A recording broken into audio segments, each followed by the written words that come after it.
여러분 안녕하십니까? 어제는 위에서 말씀을 전했는데 좀 내려왔습니다. 여러분들하고 조금 더 가까이서 소통하고 싶은 마음에 좀 내려와 봤습니다. 제가 파주에서 왔습니다. 근데 제가 있는 곳이 지회라고, 북아태 지회라고 어제 소개를 받으셨을 텐데요. 잘 모르셔도 됩니다. 근데 여기서는 공식 언어가 영어예요, 영어. 그리고 제가 최근 한 4년 동안 파주 국제교회라고 하는 이제 영어로 하는 그런 교회에서 목회를 했습니다. 그러다 보니까 영어 제대로 못 하는데 영어로 설교를 많이 하다 보니까 지금은 영어로도 설교가 잘 안 되고 또 한국말도 좀 어눌하고 이제 그런 면이 있습니다. 여러분 좀 이해해 주시면 감사하겠습니다. 요거 좀 한번 보여주시겠습니까?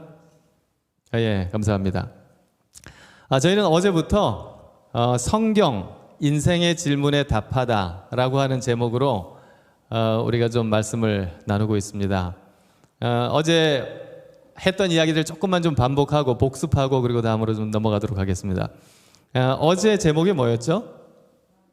나는 누군가. 나는 누군가에 대한 답을 제가 제일 먼저 드렸었는데 기억하십니까? 나는 누구다? 하나님의 자녀다. 감사합니다.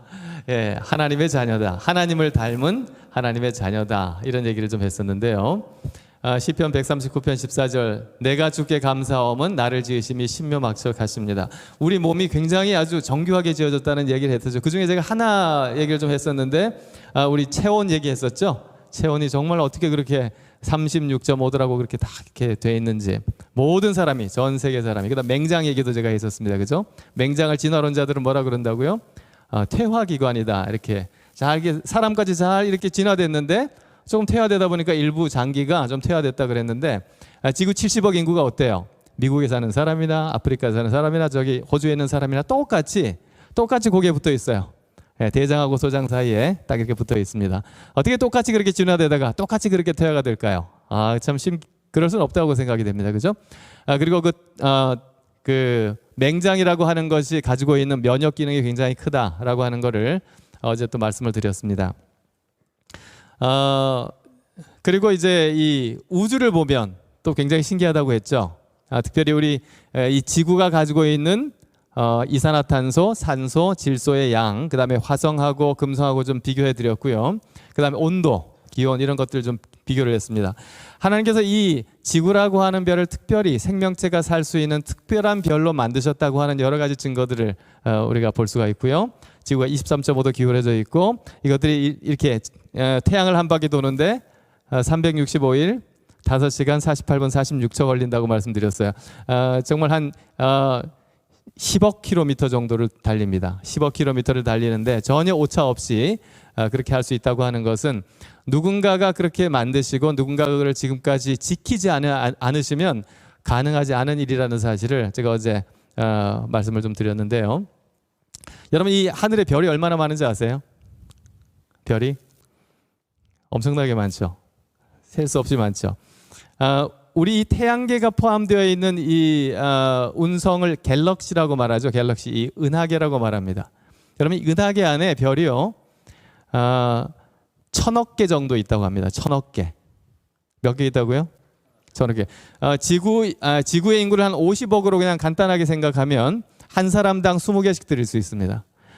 모든 사람이 이런 별을 20개씩 가질 수 있어요. 어디에 있는 별들을? 이 갤럭시 안에 있는 별들이 그렇게 많습니다. 그런데 그런 갤럭시라고 하는 은하계와 같은 별 군단이 오지에 얼마나 많을까요? 1000억 개에서 1조 개 있답니다. 상상이 안 되시죠? 이 우주는 우리가 상상할 수 있는 것보다 훨씬 더 넓고 정교합니다. 그 모든 것들이 여러분 이 지구만 태양주위를 도는 게 아니고요. 태양계 전체가 은하계 중심으로 해서 돕니다. 속도도 훨씬 빨라요. 이 모든 우주가 그런 어떤 하나의 메커니즘을 가지고 돌아가고 있는데 전혀 부딪히지 않고 서로 충돌하지 않고 이 우주가 유지되고 있다고 하는 것은 이 우주를 누군가가 지으시고 그리고 누군가가 지금도 지키신다고 하는 그런 어떤 합리적인 생각을 우리가 할 수가 있는 것입니다. 그래서 창세기 1장 26절로 28절에 보니까 하나님께서 뭐라고 그러셨어요? 하나님이 말씀하시길 우리의 형상을 따라 우리의 모양대로 우리가 사람을 만들자. 남자와 여자를 만들자 말씀하셨다고요. 여기 우리의 형상을 따라 우리의 모양대로라고 말했는데요. 이게 이제 원래 기록된 히브리어는 드무트 앤 젤렘 이렇게 되어 있습니다. 그래서 여러분 우리 모양만, 우리의 겉모양만 하나님을 닮은 게 아니라 우리의 속사람이 하나님을 닮았어요. 어떤 게 닮았을까요? 여러분 신앙을 가진 동물은 사람밖에 없습니다. 아무리 미개한 사람이라도 신앙을 가지고 있어요. 하나님을 알만한 신에 대한 그런 어떤 염원이 있는 겁니다. 종교가 있어요. 사람만이 있습니다. 하나님께서 그래서 사람을 만드실 때 좀 독특하게 만드셨어요. 그리고 사람만 윤리를 가지고 있죠. 도덕성이 있죠. 뭐 동물들은 그저 본능에 따라서만 살지만 사람은 본능을 이기는 무엇이 선하고 무엇이 악한가에 대한 그런 어떤 개념을 가지고 있습니다. 사람만 그래요. 그 모든 것들이 하나님을 닮은 것입니다. 그래서 우리는 사람은 외형뿐만 아니라 내면이 우리의 속성이 하나님을 닮은 그런 속성으로 만들어졌다라고 하는 것입니다. 여기 똑같은 아이가 하나는 그 흑백 사진, 하나는 칼라 사진으로 있는 것처럼 보이시죠? 여러분 여러분의 보시기에 왼쪽 사진, 그 밑에 보면 70-9.3 있죠? 제가 69년 9월 3일생입니다. 제 돌사진입니다. 돌사진인데요. 오른쪽 사진은 제 큰아들 사진입니다. 걔는 95년 3월 9일 날 태어났어요. 그렇게 해서 지금 이제 벌써 좀 많이 컸는데요. 비슷해 보이지 않습니까? 좀 닮았죠? 얘가 어렸을 때는 교회에서 이렇게 보면은 너네 아빠 누구지? 이제 많이 그런 얘기 많이 들었어요. 이 아이가 너네 아빠 누구지? 안 봐도 알겠다는 겁니다. 아들을 보면 그 아빠가 누군지 알겠다는 거죠. 지금은 그래도 좀 조금 달라진 것처럼 보이는데 많이 좀 닮았어요. 여러분 저희 아이가 이름이 휘수인데 휘수라는 아이가 나는 아마 내 조상은 아마 벌레 같아. 나는 아마 원숭이에서 진화한 것 같아. 만일 그렇게 말한다면 아빠 입장에서 얼마나 속상할까요? 그렇죠. 속상하겠죠. 만일 하나님이 우리를 창조하신 분이시라면 하나님이 우리의 아버지시라면 우리가 그렇게 믿고 있다면 얼마나 우리가 정말 이 진화되었다. 벌레가 우리의 조상이라고 그렇게 믿고 있다면 얼마나 속상할까요? 그래서 우리의 선택은 무엇인가? 하나님을 우리의 창조주, 우리의 아버지로 선택할 것인가? 아니면 제가 원숭이라고 하는 것은 원숭이에서 진화됐다라고 하는 건 아닙니다. 진화론자들의 주장은 각각 다르게 진화됐다라고 주장을 합니다만 우리가 간단하게 생각해서 벌레부터 이렇게 진화했다고 우리가 말하는 거죠. 그런 어떤 미생물이 우리의 조상이라고 생각할 것인가? 그것은 우리의 선택이다. 어제 말씀드렸고요. 제가 간절히 바라기는 내가 누구인가라고 하는 대답에 대해서 우리는 하나님의 자녀다. 하나님께서 우리를 하나님의 형상대로 사랑으로 창조하셨다. 목적을 가지고 창조하셨다라고 하는 그런 믿음을 갖게 되기를 간절히 바란다고 제가 어제 말씀을 드렸습니다. 자, 오늘은 그 둘째 날입니다. 코로나 없는 세상은 과연 올까? 자, 제가 먼저 좀 질문 드리겠습니다. 자, 코로나 없는 세상 온다. 올 것 같아. 손 한번 들어보세요. 감사합니다. 예, 코로나 없는 세상 안 올 것 같아. 손을 한번 들어보세요. 우리 아이들이 벌써 이렇게 번쩍. 어떻게 그렇게 생각해? 안 올 것 같아?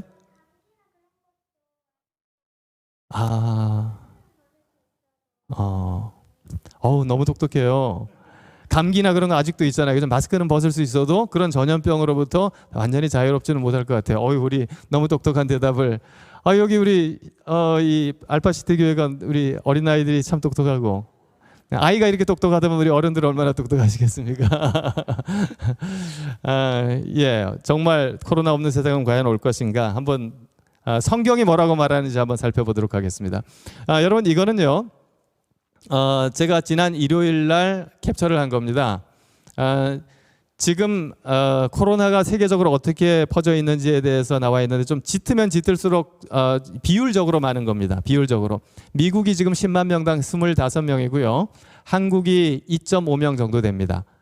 그리고 뭐 다른 나라도 또 저기 유럽이라든지 뭐 그런 나라들 중에서도 거의 한 100명에 가까운 그런 확진자가 나오는 데도 있어요. 조지아 같은 데가 그렇고요. 우리 이 지역에는 우리 한국과 가까운 지역에는 몽골이 좀 많이 나오죠. 몽골이 지금 10만 명당 58명 이렇게 나온답니다. 그러니까 미국보다도 비율적으로는 더 많이 지금 나오고 있어요. 우리나라가 좀 주춤하는가 싶더니 뭐 그래도 지금은 좀 그래도 좀 어느 정도 유지를 하고 있는데요. 1000명에서 2000명 사이를 계속 하고 있습니다. 제가 작년 요맘때 이렇게 봤는데 그때 이 3차 대확산이 막 시작되었다라고 했었습니다. 10월 중순쯤인데요. 한 3-4개 그전 3-4개월 동안 거의 평행선을 긋고 있다가 10월 때 다시 한번 크게 이제 올라가는 그런 때가 있었습니다. 그래서 사람들이 걱정을 했어요. 정말 이렇게 하다가 4차 대유행이 되는 거 아니야? 이렇게 하면서 걱정을 했었는데요. 지금 어떻게 됐냐면 이 화살표 보이는 여기가 아까 거기 그 부분이 작년 10월 부분입니다. 그리고 나서 세 개의 큰 산봉우리가 생겼어요. 그렇죠? 세계적으로 3번이나 큰 어떤 확산이 이루어졌습니다. 사람들이 생각할 때 많은 사람들이 그렇게 기대를 했습니다. 이 백신만 맞으면 어느 정도는 잡히겠지 했는데 백신이 많이 보급됐음에도 불구하고 아직까지 확실히 잡히는 모습은 우리가 볼 수가 없는 상황입니다. 그래서 여기 우리가 매스컴에서 많이 듣는 얘기가 전에 없는 이런 얘기 많이 듣죠. 이건 전에 없는 사태가 벌어져서 전에 없는 현상이다. 영어로 unprecedented라고 하는데요. 제가 영어로 된 기사를 보면 이 말이 굉장히 많이 나와요. 전에 없던 현상들이 많이 있는 것입니다. 우리가 어제도 얘기했지만 전에 안 하던 거, 여러분 모두가 지금 마스크를 쓰고 있는 거. 그 다음에 여러분은 제가 정말 행복한 분들입니다. 제가 있는 파주 국제교회는 지금 한 3개월째 아예 모이지를 못하고 있습니다. 모이지 못하고 방송으로만 저희가 예배를 드리고 있는데요. 이렇게 온라인으로 예배를 드린다고 하는 건 전에 여러분 한번 그렇게 해보셨습니까? 한 번도 안 해보셨잖아요. 사실 지금 이 코로나 오기까지는 한 번도 안 해보셨잖아요. 근데 코로나 와서는 이게 뉴 노멀이라 그러죠. 새로운 일상이 돼버렸습니다. 온라인으로 학습도 하고 온라인으로 회의도 하고 저희 지회에서도요 아침에 가면 사람들이 다 오는데도 얼굴 안 보고 온라인으로 거기서 예배를 같이 드립니다. 다 자기 책상에서 자기 사무실에서 그렇게 동참을 해가지고 예배를 드려요.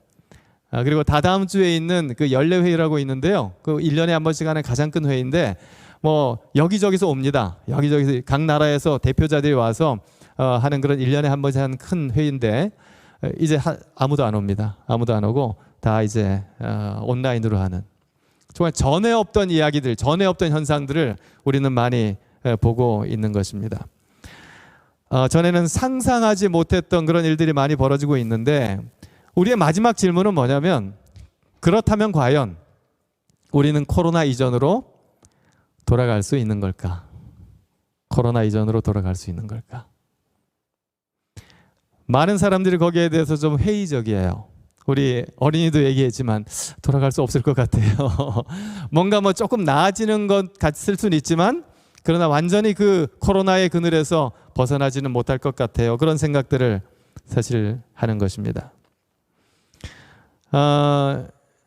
여러분 그런데 성경에는 이러한 전염병에 대한 기록이 기록되어 있어요. 누가복음 21장 10절로 11절에 보니까 이렇게 기록되어 있습니다. 또 이르시되 민족이 민족을 나라가 나라를 대적하여 일어나겠고 곳곳에 큰 지진과 기근과 무엇이 있겠다고요? 전염병이 있겠다. 누가복음 21장에 나온 말씀입니다. 전염병이 있겠다는 것입니다. 지진이 있고 기근이 있고 또 여긴 다 안 나왔지만 또 전쟁과 가뭄과 그런 것들이 있고 특별히 전염병이 있겠다. 누가 한 말씀일까요? 이 똑같은 말씀이 누가복음, 마태복음, 마가복음에 똑같이 거의 비슷하게 기록되어 있습니다. 여기 마태복음 24장 3절에 보면 예수님께서 이 말씀을 하신 배경에 대해서 기록하고 있는데 여기 이렇게 기록되어 있습니다. 예수께서 감람산 위에 앉으셨을 때에 제자들이 조용히 와서 이르되 우리에게 이르소서 어느 때에 이런 일이 있겠사오며 또 주의 임하심과 예수님께서 이 땅에 다시 오시는 주의 임하심과 세상 끝에는 무슨 징조가 있사오리이까? 이 세상 역사가 계속될 텐데 그 역사의 끝에는 마지막에는 흔히 우리가 성경적인 용어로 종말 그러죠. 여러분 교회 안 다니시는 분들 종말론 그러면 조금 부정적이에요.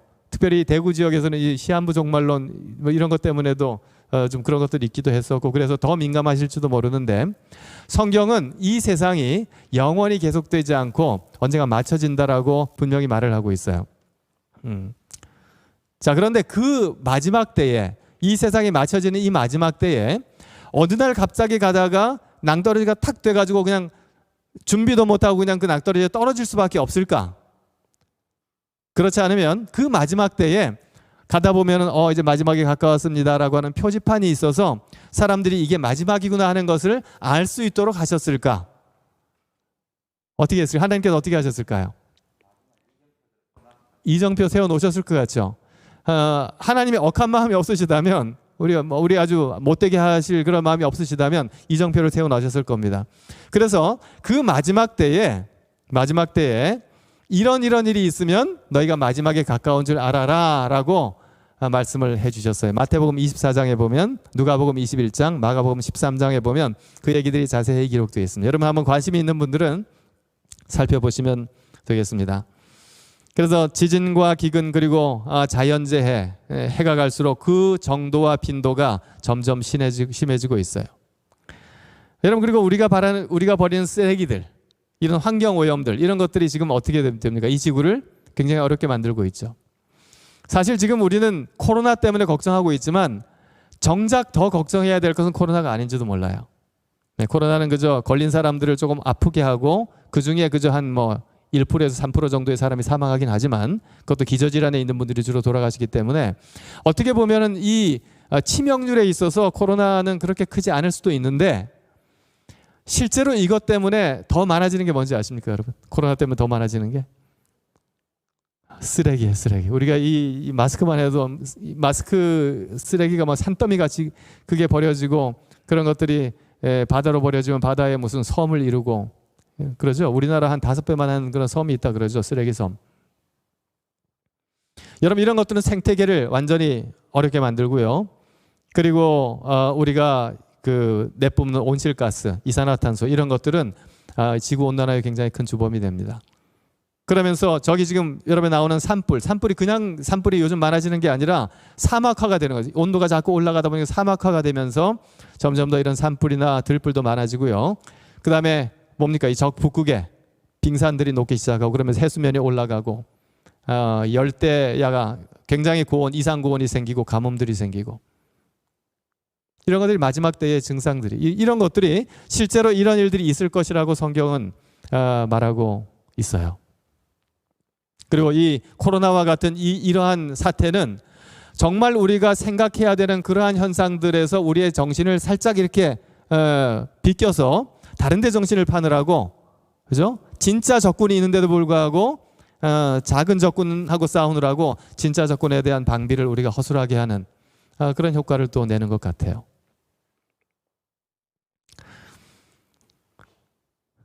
제가 영어로 적어놨습니다. COVID-19 is not the last disaster, it is only the latest disaster. 무슨 말이냐면 이 COVID-19이라고 하는 말은 마지막 재난이 아닙니다. 최근에 일어난 재난일 뿐입니다. 이 말은 무슨 말일까요? 앞으로 다른 재난들이 있을 수 있고 있을 가능성이 많다는 것입니다. 그래서 마태복음 24장 8절에서는 이 모든 것은 재난의 시작이라. 전염병까지 다 말씀하시면서 예수님께서 그렇게 말씀하셔서 이 모든 것들은 재난의 시작이라. 코로나 백신이 코로나를 완전히 잠재울 수 없고 또 우리가 하는 여러 가지 어떤 처방들이 결국은 이 모든 재난들을 완전히 막지 못할 것이라는 것입니다. 여러분, 참 저희가 불안한 것은 뭐냐면 미래가 정말 불투명하고 뭔가 좀 좋지 않을 것 같은 그런 느낌은 있는데 그 미래에 대해서 정확하게 우리는 알지 못한다는 것입니다. 바로 내일을 알 수 있다면 얼마나 좋을까요? 그런데 우리가 잘 몰라요. 그것이 문제입니다. 미래를 알 수 없다는 거죠. 이사야서 46장 9절로 10절에 이렇게 말하고 있습니다. 너희는 옛적 일을 기억하라. 나는 하나님이라. 나 외에 다른 이가 없느니라. 나는 하나님이라. 나 같은 이가 없느니라. 내가 시초부터 처음부터 이 말이죠. 내가 처음부터 종말을 끝을 알려며 아직 이루지 아니한 일을 옛적부터 보이고 이르기를 나의 뜻이 설 것이니 내가 나의 모든 기뻐하는 것을 이루리라 하겠노라. 여기서 보면 하나님께서는 처음부터 마지막에 대해서 알려주신다. 알고 계시고 또 알려주시는 분이라는 얘기를 합니다. 뿐만 아니라 하나님의 뜻을 설 것이다 라고 하는 말은 하나님께서 그 모든 역사를 어떻게 하신다고요? 주관하신다. 자, 하나님은 어떤 신분이라? 미래를 아시는 분이시고, 그래서 우리에게 알려주시는 분이시고, 뿐만 아니라 그 미래를 주관하시는 분이시다. 성경이 우리에게 이렇게 소개를 하고 있어요. 제가 오늘은 여러분들에게, 여러분 그걸 뭐라고 하는, 성경에 나와 있는 미래에 대해서 얘기하는 것을 뭐라고 하죠? 예언이라고 합니다. 예언. 미리 말하는 거죠. 미리 말하는 예언인데요. 성경에 나와 있는, 성경에 예언들이 꽤 많이 나와 있습니다. 꽤 많이 나와 있는데 제가 오늘은 딱 하나의 예언만 여러분들에게 맛보기로 말씀드릴게요. 그리고 여러분들이 이제 더 관심이 있으신 분들은 그 예언들을 목사님이나 다른 분들하고 성경 공부를 할 때 하시면 굉장히 재밌어요. 굉장히 재밌습니다. 제가 이 교회에 나오면서 이 예언을 공부하면서 야, 정말 하나님이 살아계시구나. 내가 하나님을 정말 믿어야겠구나. 하나님을 의지하고 살아야겠구나 하는 생각을 하게 된 것이 예언 공부인데요. 그 중에 하나를 좀 말씀드리겠습니다. 여기 왕이 있죠. 왕처럼 보이죠. 바벨론인데요. 여러분 역사를 공부하다 보면 바벨론에 두 종류의 바벨론이 있습니다. 고대 바벨론이 있고 신바벨론이 있어요. 신바벨로니아가 있고, 제가 지금 말씀드리는 거는 신바벨로니아입니다. 혹시 들어보셨을지 모르겠는데 함무라비 법전 뭐 그런 거 들어보셨죠? 그건 고대 바벨론입니다. 기원전 1800년 정도 되는 거고요. 지금 말씀드리는 건 기원전 600년, 지금으로부터 한 2600년 전의 이야기입니다. 그때 신바벨로니아라는 나라가 지금으로 말하면은 이스라엘, 그 다음에 터키, 그 다음에 중동지방, 그걸 근동지방이라고 하는데요. 그 옛날부터 거기가 세상의 중심이었어요. 메소포타미아, 이집트 문명, 그리고 유럽 문명이 거기 이렇게 같이 모여있는 그 세상의 중심이라고 하는 거기를 아시리아라는 나라가 큰 강대국이 점령하고 있다가 그 아시리아를 무너뜨리고 이루어진 나라가 바로 이 신바벨로니아 나라입니다. 이 나라는 이 나보포라살이라고 하는 큰 대왕이 시작을 했는데, 실제로 이 제국의 전성기는 그 아들 느부갓네살이라고 하는 왕의 통치 시대에 전성기를 맡게 되었어요. 지금 여러분 보이는 이 사람이 느부갓네살 왕입니다. 물론 초상화는 아니고 누가 이제 상상으로 그렸지만요. 이 느부갓네살 왕이 근동 지방을 다 이렇게 점령을 하게 되었어요. 근데 다니엘 2장에 보니까 그 느부갓네살 왕의 좀 특별한 그런 경험이 기록되어 있습니다. 제가 읽어드릴게요. 자, 느부갓네살이 다스린 지 2년이 되는 해에 느부갓네살이 꿈을 꾸고 그로 말미암아 마음이 번민하여 잠을 이루지 못하였다. 하루는 왕이 꿈을 꿉니다. 꿈을 꾸는데 꿈을 깼어요. 꿈을 깼는데 보니까 막 식은땀이 나고 막 두렵고 뭔가 좀 굉장히 아주 기분이 안 좋은데 문제가 있었어요. 문제는 뭐였을까요? 꿈이 기억나지 않는 겁니다. 이 두려운 마음은 기억나는데 감정은 남아있는데 내용이 기억나지 않는 거예요. 꿈이, 자기가 무슨 꿈을 꾸었는지 기억이 나지 않는 것입니다. 그래서 하도 답답해. 근데 이게 너무 심각한 꿈이었다는 것이 느껴지기 때문에 그 당시 바벨론에 있던 모든 박사들, 똑똑하다고 하는 사람, 신하들을 다 모았어요. 다 모아가지고 그 사람들에게 그렇게 명령 내렸습니다. 자, 내가 어젯밤 꿈을 꿨다. 그런데 안타깝게도 무슨 꿈인지 기억이 안 난다. 자, 내가 너에게 명령한다. 너희가 내가 무슨 꿈을 꿨는지 알아맞추고 그리고 그 꿈의 해석이 무엇인지 해석도 해라. 이러는 거예요. 여러분 황당하죠? 그때 그 말을 들었던 사람이 얼마나 황당했을까요? 황당했습니다. 그래서 이렇게 말을 합니다. 아니 왕이시여, 지금까지 이런 주문을 우리에게 한 사람은 아무도 없습니다. 어떤 왕도 이렇게 말하지 않았습니다. 이런 것을 알려면 하나님이나 알 수 있지, 아니면 하나님의 감동된 사람이나 알 수 있지, 이거 우리 같은 사람 모릅니다. 우리에게 꿈을 잘 기억하셔서 한번 되새겨 보십시오. 그리고 잘 기억하셔서 꿈을 말씀해 주시면 우리가 해석해 드리겠습니다. 그렇게 했어요. 왕이 머리끝까지 화가 났어요. 그래서 너네가 평상시에는 모든 것을 안다고 나한테 말하더니 이런 것도 모르느냐 그러면서 모든 박사들에게 사형 선고를 내려버립니다. 그런데 이 느부갓네살 왕이 예루살렘에서 포로로 잡아왔던 유대인들 중에서, 이스라엘 사람들 중에서 다니엘과 그의 세 친구가 있었어요. 근데 이 사람들도 너 죽을 거야라고 하는 이 박사들에 포함되어 있는 사람들이어서 실제로 왕 앞에 나갈 기회는 없었지만 다 죽어라고 하는 그 사람들에 포함이 되어 있었기 때문에 이 다니엘과 세 친구도 죽게 생겼어요.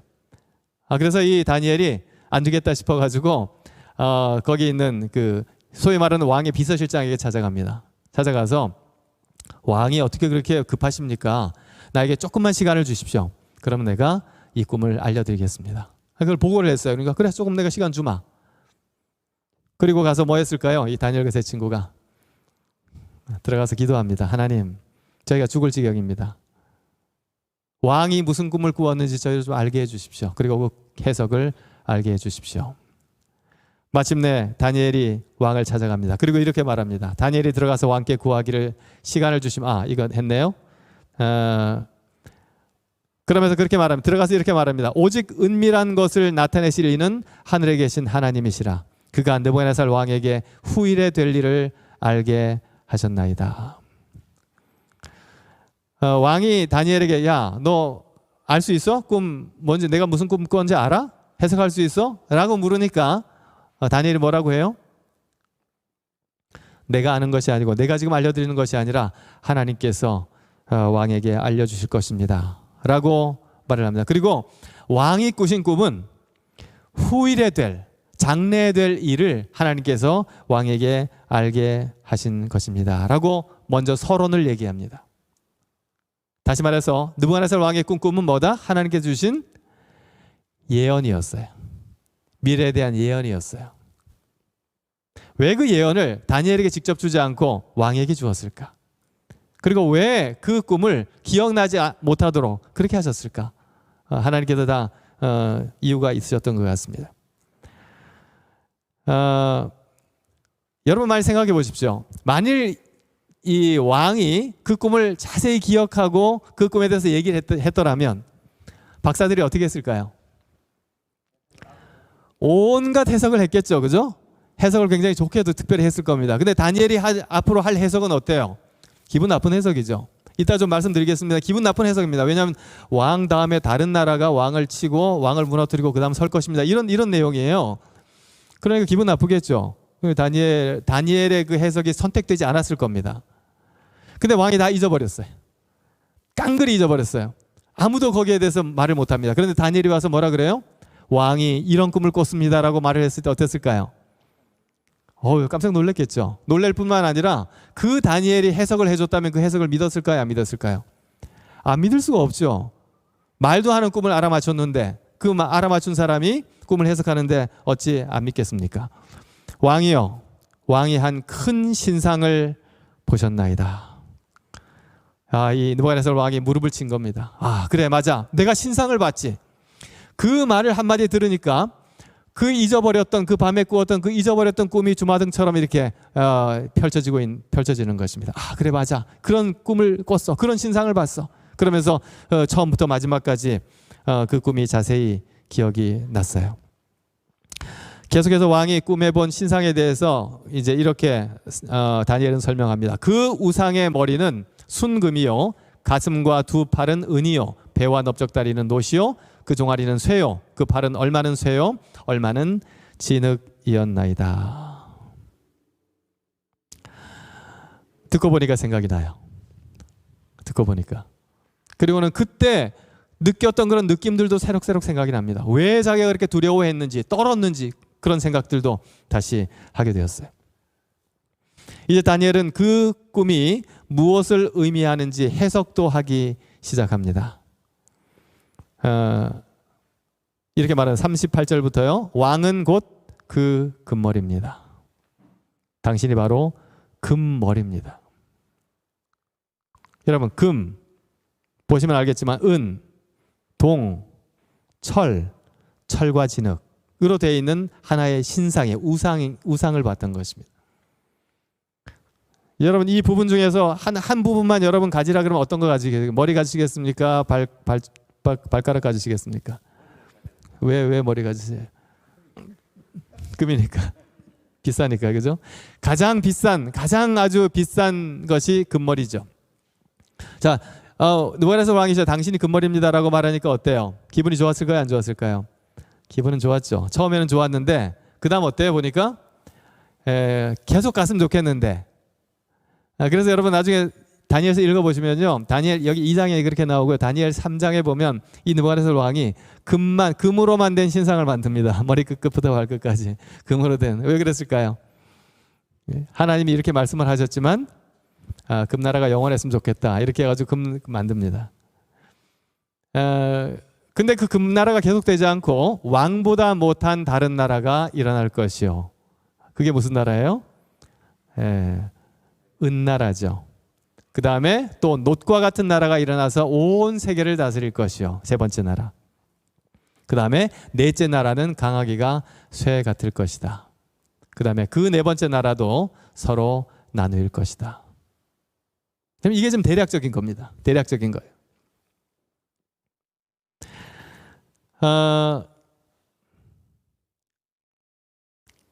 그러면서 이제 여러분, 그런데 왕이 거기까지 들었는데 왕이 왜 그렇게 소스라치게 놀라고 좀 기분이 안 좋고 두렵고 왜 그랬을까요? 여러분, 그 신상은 사실 별게 아닙니다. 그죠? 좀 네 개로 나뉘어졌다고 있는 게 한 게 조금 특별하기는 하지만 그 당시 바벨론의 신상은 흔한 거였습니다. 그래서 그게 뭐 그렇게 특별하진 않았는데 좀 특이하다 이 정도였는데, 왕이 그렇게 가슴에 아주 그냥 굉장히 두려움이 있을 이유가 사실은 그것만으로는 없는데요. 그 이유가 마지막에 나옵니다. 또 왕이 보신즉 손대지 아니한 돌이 나와서 신상의 쇠와 진흙의 발을 쳐서 부서뜨리매 그때의 쇠와 진흙과 놋과 은과 금이 다 부서져 여름 타작마당에 겨같이 되어 바람에 불려 간 곳이 없었고 우상을 친 돌은 태산을 이루어 온 세계에 가득하였나이다. 신상 때문에 놀란 것이 아니라 마지막 사건 때문에 이 왕은 굉장히 놀랐어요. 돌 하나가 뜨인 돌, 여기 난 뜨인 돌은 공중에 떴다는 말이 아니고 그러니까 떠냈다 이런 뜻입니다. 산에서 뜨인 돌 하나가 날아와 가지고 어딜 쳐요? 그 신상을 치는데 어딜 쳐요? 발가락을 발을 칩니다. 발. 신상의 마지막 부분을 칩니다. 여러분 뭐 지금 대충 아시겠지만 바벨론부터 시작해 가지고 계속되는 나라에 대한 예언입니다. 나라에 대한 하나님께서 그런 예언을 주셨는데 특별히 마지막 발가락을 쳐요. 마지막이 언제 이루어진다고요? 이 마지막 때에 이루어진다는 것입니다. 마지막 때는 큰 사건이 있을 것이다. 그리고 정말 이렇게 멀쩡하게 서 있던 이 신상이 정말 이 겨처럼 날아가는 바람에 훅 날아가 버리고, 그리고 그렇게 쳤던 돌은 어떻게 됐어요? 태산을 이루었다. 온 세계에 가득했다. 왕이 그때 굉장히 큰 두려움을 느꼈던 것입니다. 왜 하나님은 우리에게 장래될 일을 예언을 통해서 알려주셨을까요? 왜 하나님은 느부갓네살 왕에게 그리고 다니엘을 통하여 미래에 있을 이야기를 예언을 통하여 알려주셨을까? 요한복음 14장 29절에 이렇게 말하고 있습니다. 이제 일이 일어나기 전에 너희에게 말한 것은 일이 일어날 때에 너희로 믿게 하려 함이니라. 뭐 하게 하려고요? 믿게 하려고 하는 것이다. 하나님께서 예언을 우리에게 말씀해 주시는 것은 참 신기하네. 이런 것도 다 있었어? 하나님께서 참 별걸 다 아시네. 신기하다. 신기하라고 주신 것이 아닙니다. 물론 신기한 것도 뭐 결과적으로 맞지만 신기하라고 주신 것이 아니라 미래를 미리 말씀해 주시고 그 말씀하신 예언이 실제로 이루어지는 것을 보면서 하나님의 말씀이 맞구나, 진리이구나, 건성으로 들어서는 안 되는구나, 우리가 하나님의 말씀을 귀담아 듣고 그 말씀에 따라서 준비해야 되는구나, 우리의 삶을 그 하나님의 말씀에 맞춰서 살아야 되는구나 하는 그런 심각성을 우리로 깨닫게 하고 그렇게 하도록 하기 위해서 예언을 주셨다는 것입니다. 여러분 일기예보 들으시죠? 일기예보. 어제까지 멀쩡했는데 오늘 비가 온다고 일기예보를 했어요. 그럼 어떻게 해야 되죠? 우산 챙겨 가셔야 됩니다. 일기예보는 우산, 비가 온다 그러는데 비가 와? 그래 알았어. 그리고 우산을 안 챙겨가면 어떻게 돼요? 비 맞는 거죠, 그죠? 일기예보를 들었으면 거기에 따라서 준비하는 것이 맞는 것입니다. 적어도 일기예보를 믿는다면요, 신뢰하신다면. 하나님께서 우리에게 주신 예언도 마찬가지입니다. 우리에게 주신 예언이 정말 신뢰할 만한 것이고 우리가 마음에 염두에 두어야 하는 것이라면 그것들을 생각하고 거기에 따라서 우리의 삶을 준비해야 하는 것입니다. 오늘 우리에게 주신 이 짧은 굉장히 간단한, 그죠? 이 예언인데 이 예언도 우리에게 그런 기별을 주는 것입니다. 하나님께서 이 세상을 주관하시고 이 미래를 주관하시고 그리고 마지막 때에, 특별히 이 마지막에 어떤 사건이 있을 것인지를 우리에게 얘기를 해주는 거죠. 제가 조금 더 이제 리뷰를 좀 해드리도록 하겠습니다. 왕은 곧 금머리입니다라고 했는데 실제로 말씀드렸던 것처럼 기원전 605년에 시작되었던 이 신바벨로니아라는 나라는요, 한 70년 기간 동안에 굉장히 강성했어요. 어느 누구도 무너뜨릴 수 없을 것 같은 강성한 나라였습니다. 그런데 아주 특이한 그런 그런 작전을 통해서 메데 페르시아군이 바벨론 성을 점령합니다. 하룻밤 사이에 그 성 사이로 흐르는 유프라테스 강물을 위에서 돌리고 거기서 흥청망청 술파티를 하는 동안에 그것을 돌리고 낮아진 그런 물을 낮춘 다음에 거기로 들어옵니다. 그리고 하룻밤 사이에 이 성을 점령해 버려요. 역사적으로 참 큰 사건이었습니다. 그렇게 하면서 무너지지 않을 것 같은 그 금머리의 나라 바벨론은 무너집니다. 기원전 539년에 무너져요. 메데와 페르시아 나라에 따라서. 그래서 이렇게 양팔로 이렇게 하고 있죠, 그죠? 팔이 두 개 있는 것처럼 메데와 페르시아 두 나라가 연합국으로 하고 있어요.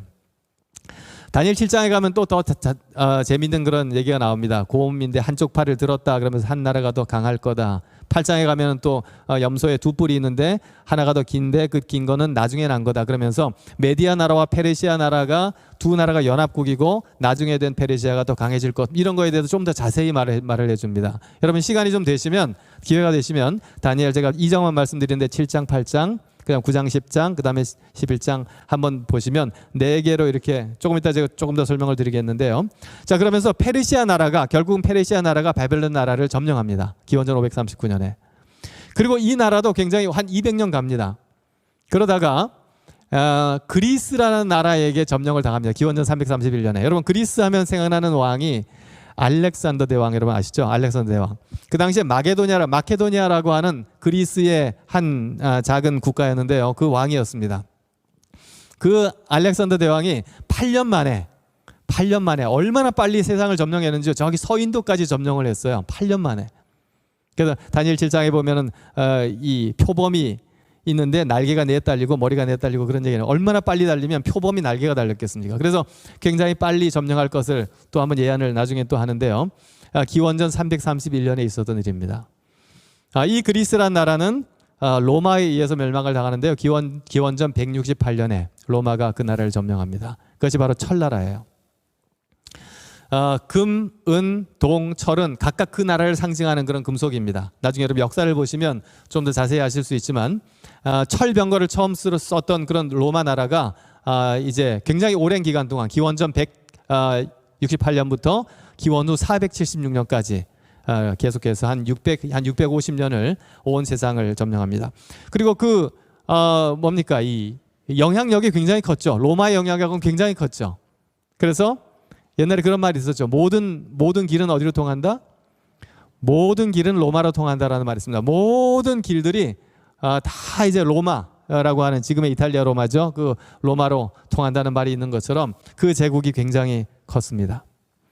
정말 무너질 것 같지 않았어요. 그런데 이 나라가 정확하게 10개의 나라로 나뉘어집니다. 기원전 476년에 서로마가 멸망하면서, 동로마와 서로마가 나눠지고 서로마가 멸망하면서, 여기에는 여러 가지 이유들이 있습니다. 게르만 민족이 내려오고 그 전에는 훈족들이 내려오고, 그렇게 하면서 예상치 못했던 그런 국소적인 침략들이 계속되면서 무너지지 않을 것 같았던 서로마가 멸망합니다. 그러면서 여기 나와 있는 것처럼 알레마니, 부르곤디, 프랑크, 롬바르드, 그 다음에 앵글로색슨, 수에비, 서고트, 헤룰리, 반달, 동고트, 이렇게 10개의 나라로 유럽이 재편이 됩니다. 그런데 그 유럽의 나라들 중에서요, 유럽의 나라들이 중에서 여기 다니엘은 뭐라고 다시 말을 하냐면 그 나라가 나누일 것이며 왕께서 쇠와 진흙이 섞인 것을 보셨은즉 그 나라가 쇠같이 든든함이 있을 것이고 그 발가락에 얼마는 쇠요 얼마가 진흙인즉 그 나라가 얼마는 든든하고 얼마는 부서질 만한 것일 겁니다. 쇠와 진흙이 섞인 것을 보셨은즉 그들이 다른 민족과 서로 섞일 것이나 그들이 피차에 합하지 아니함이 쇠와 진흙이 합하지 않음과 같다. 여러분, 쇠와 진흙이 이렇게 물리적으로 뭉쳐 있을 수는 있지만 화학적으로 합칠 수 있나요? 안 되죠. 서로 합치지 않죠. 같이 서로 협력하는 것처럼 보이지만 결국 제대로 한 나라는 이루지 못할 거라는 것입니다. 그것이 다니엘이 느부갓네살 왕에게 해준 꿈의 해석입니다. 하나님께서 왕에게 그리고 이 다니엘에게 해준 해석이에요. 유럽에서는요, 굉장히 많은 사람들이, 많은 그런 왕들이, 황제들이, 그 다음에 이제 그 나라의 리더들이 이 유럽을 하나로 하기 위해서 굉장히 노력을 많이 했어요. 대표적인 사람이 나폴레옹, 프랑스의 나폴레옹, 이탈리아의 무솔리니, 그 다음에 독일의 히틀러 같은 사람들이죠. 이런 사람들이 정말 이 제국을 하나로 만들겠다라고 하면서 굉장히 노력을 했지만 다 허서로 끝났습니다. 아무도 성공한 사람이 없어요. 그리고 앞으로도 성공한 사람이 없을 것입니다. 지금 유럽은 여러분 그 유럽연합 EU라고 하는 그런 공동체가 있고, 그죠? 예.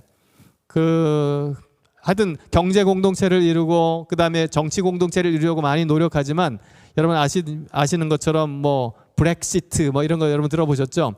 이 영국이 거기서 탈퇴하고 또 그리스가 또 문제가 생기고 그러면서 이 나라들이 하나가 좀 미국을 대항해서 싸우고 싶어가지고 큰 힘을 발휘하고 싶어가지고 노력은 하지만 결국은 이루어지지 않는 모습들을 보게 되는 것입니다. 그리고 앞으로 그러지 않을 거예요. 그렇게 되지 못할 겁니다. 왜냐하면 성경에 그렇게 예언되어 있기 때문에 그렇습니다. 이 여러 왕들의 시대에 하늘의 하나님이 한 나라를 세우시리니 이것은 영원히 망하지도 아니할 것이요 그 국권이 다른 백성에게로 돌아가지도 아니할 것이요 도리어 이 모든 나라를 쳐서 멸망시키고 영원히 설 것입니다.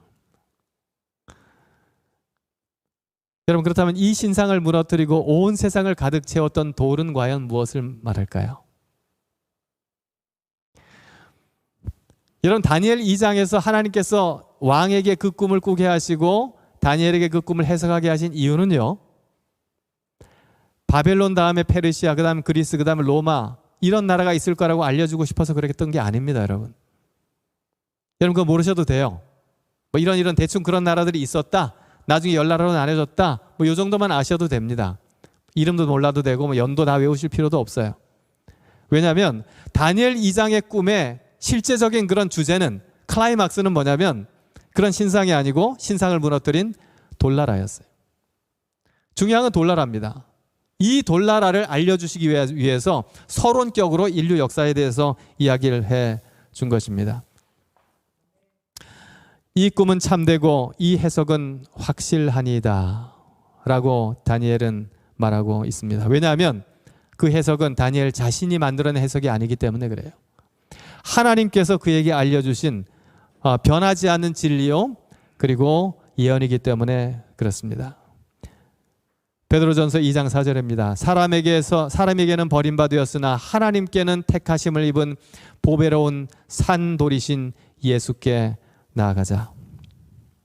성경에 보면 예수님을 바위다, 모퉁이 돌이다, 이렇게 많이 말씀을 하시죠.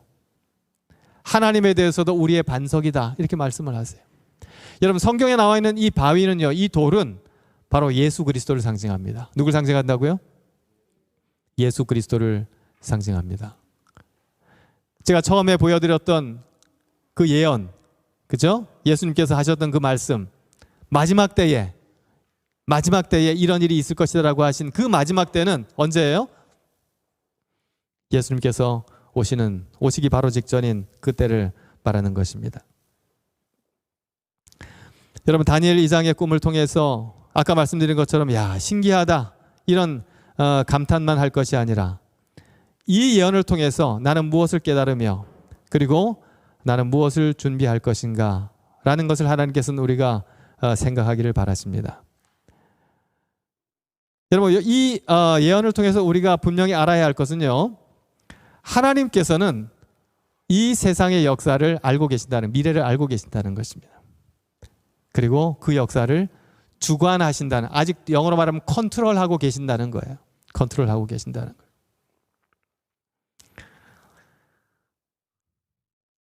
거예요. 저희 교회 이름이 뭔지 아십니까? 이 교회 이름이 여기 알파시티 교회 말고 그 전에 우리 교단 이름이 뭔지 혹시 아세요? 뭐 재림교회 그러기도 하고, 전에는 안식일 교회 뭐 그러기도 했습니다. 그죠? 근데 풀네임으로 하면 제7일 안식일 예수 재림교회 그렇습니다. 영어로 Seventh Day Adventist, 영어로만 하면은 일곱째 날 재림교회 이렇게 돼 있어요. 일곱째 날 재림교회인데 제7일 안식일 예수 재림교회. 그래서 우리가 가지고 있는 특징을 좀 말해주기도 합니다. 왜냐하면 다른 교회는 거의 다 일요일 날 가는데 우리는 토요일 날 예배드리잖아요. 그러니까 이제 안식일이 특징적이니까 안식일이라고 하는 게 들어갑니다. 물론 안식일 지켜야 구원받는다 그런 의미로 안식일이 아닙니다. 그러나 이 안식일은 우리가 정말 존중하고 지켜야 되는, 여전히 지켜야 되는 하나님의 십계명이다. 그 우리가 믿고 있어요.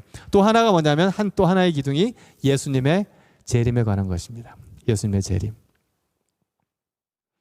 성경에 예수님의 재림에 대해서 얼마나 많이 강조했는지 혹시 아세요? 예, 학자들이 이렇게 세보니까 직접 혹은 간접적으로 언급한 게 1000번 정도 된답니다. 1000번. 몇 번요? 1000번. 1000번. 특별히 예수님 자신이 여러 번 말씀하셨어요. 내가 다시 오겠다. 너희는 마음에 근심하지 말라. 하나님이 나를 믿으라. 내가 아버지 집에 가서 다 짓고 내가 다시 너희를 데리러 오겠다. 내가 데려오면 너희를 나 있는 곳에 영원히 있게 하겠다. 예수님께서 여러 번 말씀하죠. 여러 번. 내가 다시 오겠다. 다시 오겠다. 통틀어서 1000번. 여러분, 나는 기독교인인데, 나는 교인인데, 기독교인인데 재림은 내가 조금 믿기 어렵다 라고 생각하신다면 교인 아닙니다. 여러분, 기독교인 아니에요. 기독교인이라는 말이 크리스찬이거든요. 크리스찬을 기독이라는 말이 크라이스트에서 온 말입니다. 그리스도에서 온 말이에요. 기독교라고 하는 말은 그리스도 교회 이런 뜻입니다. 그리스도 교회는 그리스도를 믿는 교회인데 예수님께서 그렇게 여러 번 말씀하신 재림에 대해서 나는 그건 믿기 조금 어려운데 라고 하면서 그래도 나는 기독교인이고 싶어 라고 하는 건 어불성설이에요. 둘 중에 하나를 선택하셔야 돼요. 예수님의 재림을 믿든지 그리고 기독교인이 되든지, 아니면 그것을 믿지 않고 기독교인을 포기하든지, 둘 중에 하나입니다. 그만큼 예수님의 재림은 뭐 믿어도 되고 안 믿어도 되는 것이 아니라 믿지 않으면 안 되는, 성경을 믿으면, 하나님을 믿으면 반드시 믿어야 되는 진리가 바로 재림에 관한 진리예요. 그 예수님께서 이 땅에 2000년 전에 처음 오셨던 예수님께서 이 땅에 다시 오신다는 것입니다. 그리고 예수님께서 이 땅에 다시 오실 때는 그게 이 세상 역사의 뭐다? 그게 마지막입니다. 이 세상 역사의 마지막. 그 다음에 이제 또 역사는 이어지지만 이 지금의 역사는 종지부를 맺습니다. 그래서 이 날은 어떻게 보면 우리에게 운명의 날이에요. 우리 모든 인류에게 운명의 날일 것입니다. 그러니까 이 날이 중요할까요? 중요하지 않을까요? 중요하겠죠. 그렇기 때문에 예수님께서는 이 때가 되면, 이 마지막 때가 되면 이런 일이 있을 것이다. 그러니 너희가 좀 정신 차려라. 너희가 이런 것을 보거든 어떻게 하라?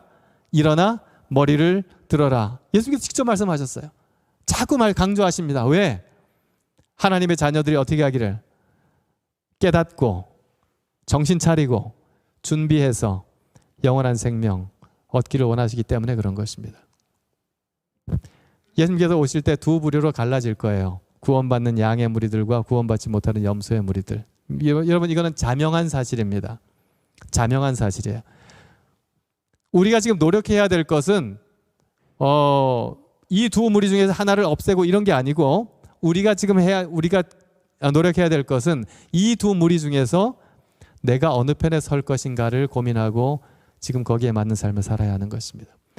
그렇기 때문에 예수님께서는 예언을 통해서 예수님의 재림을 말씀해 주셨고 우리가 준비하기를 바라는 것입니다. 여러분, 이미 다니엘 2장의 내용은 다 이루어졌어요. 제가 여기 그림의 오른쪽에 보면은 이제 동물 그림을 그렸는데 이게 다니엘 7장에 나와 있는 내용인데요.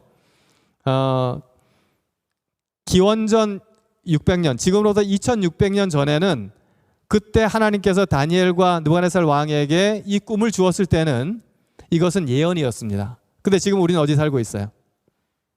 이미 2600년이 지난 지금 이 마지막 때 살고 있기 때문에 뒤를 돌아보니까 이게 뭐가 됐어요? 이제는 예언이 아니고 역사가 돼버린 겁니다. 그래서 이 예언이, 여기서 봤을 때 예언이 정말 그대로 이루어졌는지를 우리는 후대의 역사를 통해서 한번 볼 수 있는 것입니다. 역사를 통해서 볼 수 있는 그런 특권을 가지고 있는데, 여러분 아까 제가 말씀드렸지만 다 그대로 이루어졌어요. 다 이루어졌습니다. 보다 자세한 내용들은 다 다른 장들에 나오는데 그런 것들도 다 그대로 이루어졌어요. 얼마나 하나님께서 세심하게, 야, 이 정도로도 못 믿겠어? 그럼 내가 좀 더 알려줄게. 이것도 좀 부족해? 내가 좀 더 알려줄게. 이것도 조금 부족하니? 조금 더 알려줄게. 라면서 다니엘 11장까지 아주 자세하게 그 역사에 대해서 언급을 했어요. 여러분 그것을 공부하신다면 믿지 않을 수가 없는 것입니다. 여러분 이미 다 이루어졌어요. 다 이루어졌는데 딱 하나 아직 이루어지지 않은 사건이 있는데, 이 다니엘 2장에서 뭐예요 그게? 그게 돌이 날아와서 신상을 치는 사건입니다. 바로 예수 그리스도의 재림에 관한 사건입니다. 제가 여러분들에게 정말 추천드리는 것은 우리 담임 목사님도 계시고 여기 훌륭한 장로님들 계신데요. 여러분 좀 관심을 가지시고 이 예언을 한번 공부를 해보시면 좋을 것 같아요. 제가 이제 파주 국제교회에 있으면서 그런 예언 공부를 좀 했습니다. 다니엘을 1장부터 하고 하나씩 이렇게 했는데 우리에게 얼마나 큰 도움이 되는지 모릅니다. 이게 처음 오신 분들도 관심을 가지고 공부를 해보시면 굉장히 재밌어요. 과거 역사도 보면서 굉장히 재밌는 경험을 하시게 될 겁니다. 요약하면 다니엘 2장에서 성취되지 않은 유일한 예언이 바로 예수 그리스도의 재림인데요. 하나님께서는 이미 이루어진 그런 예언을 통해서 그 이미 역사적으로 이루어진 예언을 우리가 확인하면서 그러면서 이 모든 예언이 그대로 이루어졌구나 라는 것을 확인함을 통해서 무엇을 믿도록 하셨어요? 마지막 예언도 그대로 이루어지겠구나 하는 믿음을 갖기를 바라시는 것입니다. 90%는 다 우연히 이루어졌는데 마지막 재림은 안 될 것 같아. 혹시 그럴까 봐 하나님께서는 조금 더 자세하게 그러면서 이 모든 예언들이 다 이루어졌음을 우리에게 말씀해 주시고 믿게 하시고, 그래서 마지막 사건인, 어쩌면 우리의 운명을 결정하는 마지막 사건인 예수님의 재림에 대해서 우리가 신중하게 생각하고 심각하게 생각하고 그 예수님의 재림을 기다리고 준비하도록 하기 위해서 이 예언을 주셨다고 하는 것입니다.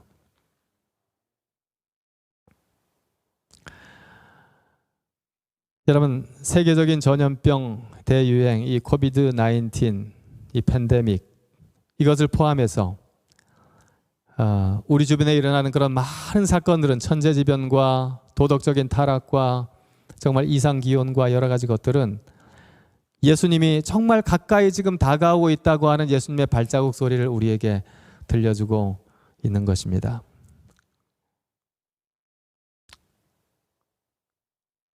제가 아까 말씀드린 것처럼 우리는 이 하나님과 사단 사이의 이 두 편 중에, 선과 악의 두 사이에 우리는 어디에 설 것인가?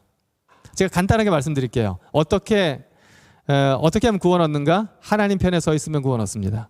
물론 이제 단순하게 제가 말씀드리는 그게 뭐냐 그러면 조금 더 공부를 해야 되겠지만, 단순하게 말씀드리면 내가 하나님 편에 서 있으면 구원받는 거예요.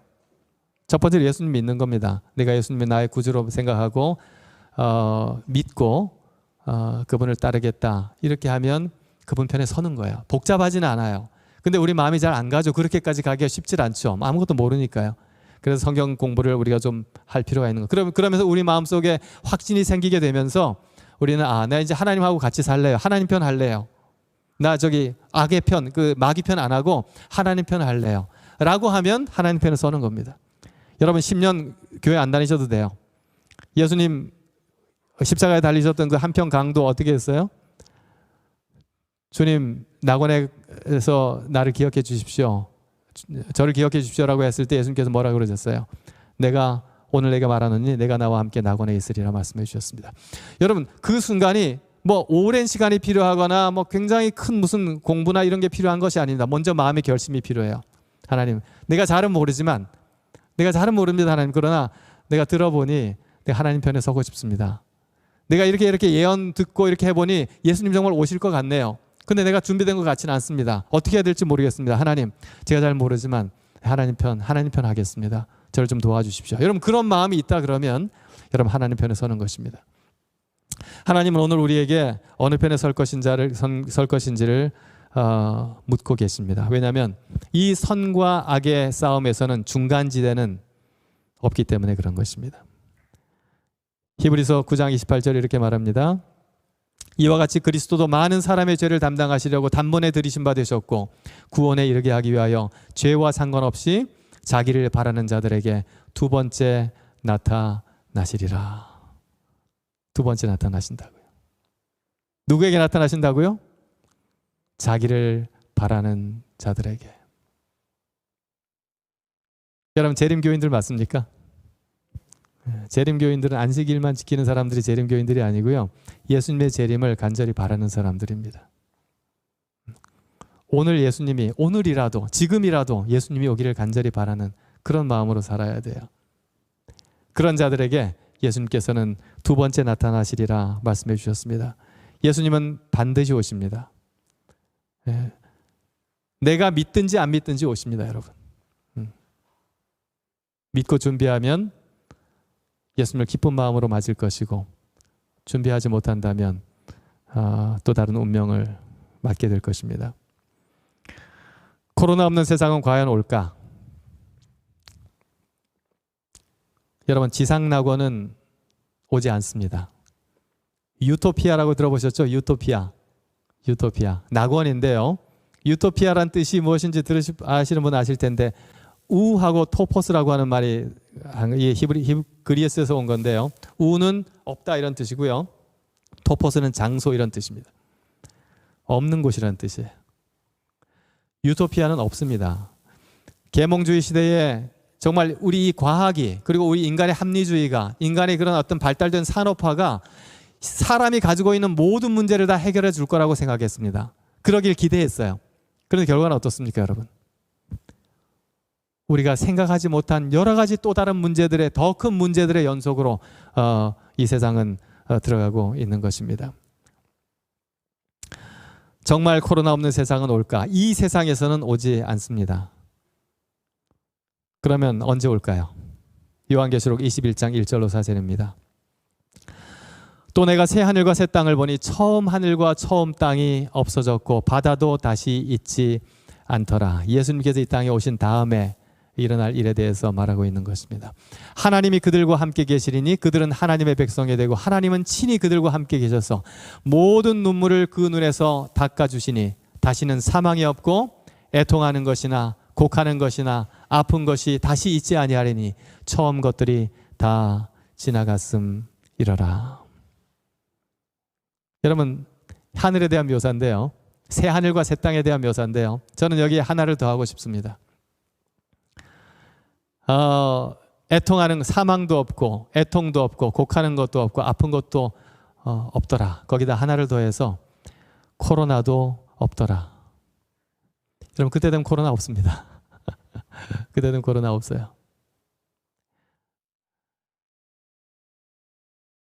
금머리, 금, 은, 동, 철과 진흙은요, 어떻게 보면 비중의 역순입니다. 이 단단함, 이 밀도로 따지면 거꾸로 가는 거예요. 거꾸로. 이 신상은 굉장히 불안전한 신상입니다. 툭 건들기만 해도 넘어지고 무너질 만한 그런 신상. 이 세계가 그런 거 아닙니까, 여러분? 특별히 마지막 때가 되면서 아까도 말씀드린 환경이라든지 도덕적인 타락이라든지 여러 가지 것들이 참으로 오래 서 있지 못할 그런 신상과 같은 연약한 모습을 보여주고 있는 것입니다. 가만히 있어도 이 세상은 망할 수밖에 없는, 그래서 성경을 이거는 장망성이라고 말을 하고 있어요.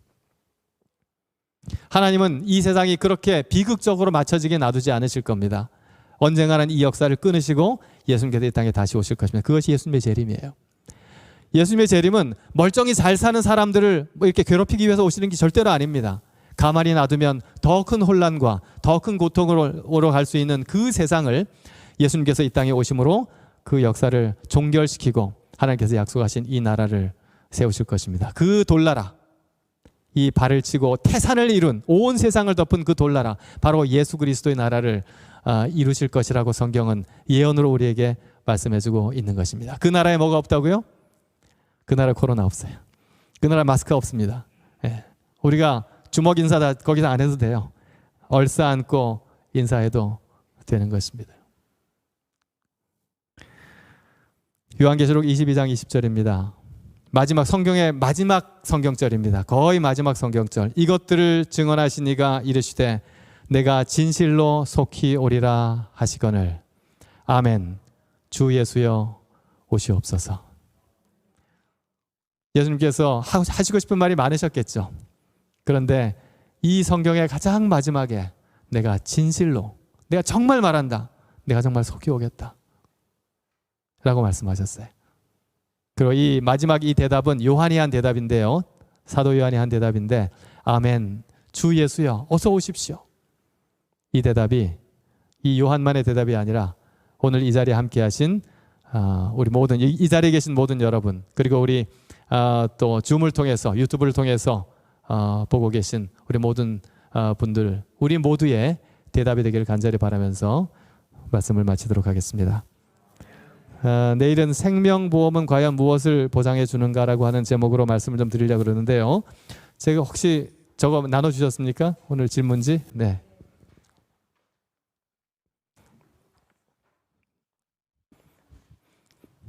제가 요거 질문하고 그 다음에 기도하고 마치도록 하겠습니다. 자, 여러분 오늘 배운 내용들을 중심으로 좀 제가 질문을 했는데 다 받으셨죠? 제가 한번 읽어드릴까요? 질문 첫 번째. 자, 세계적인 지진과 기근과 전염병은 언제 집중적으로 일어날 현상이라고 성경은 말하고 있습니까? 1번 창조의 초기에, 2번 예수님이 오시기 전 마지막 시대에. 잘 들으셨으면 고를 수 있을 거라고 생각됩니다. 질문 두 번째. 하나님께서 성경의 예언을 기록하신 이유는 무엇인가? 첫 번째, 하나님의 능력을 자랑하기 위해서. 두 번째, 예언의 성취를 보고 하나님을 신뢰하도록. 좀 너무 쉽게 제가 냈죠? 자, 세 번째, 다니엘서 2장에 나오는 마지막 나라인 돌나라는 어떤 나라인가? 1번 바벨론, 2번 로마, 3번 하나님의 왕국. 마지막 질문입니다. 마지막으로 성취될 성경의 예언인 예수님의 재림을 어떻게 준비하시겠습니까? 1번 큰 관심을 두지 않고 살겠다. 두 번째, 속히 오실 예수님을 기다리면서 살겠다. 장로님 100점입니다. 답을 이미 주셨어요. 100점 맞으셨습니다. 축하드립니다. 자, 우리 제가 기도하고 마치도록 하겠습니다.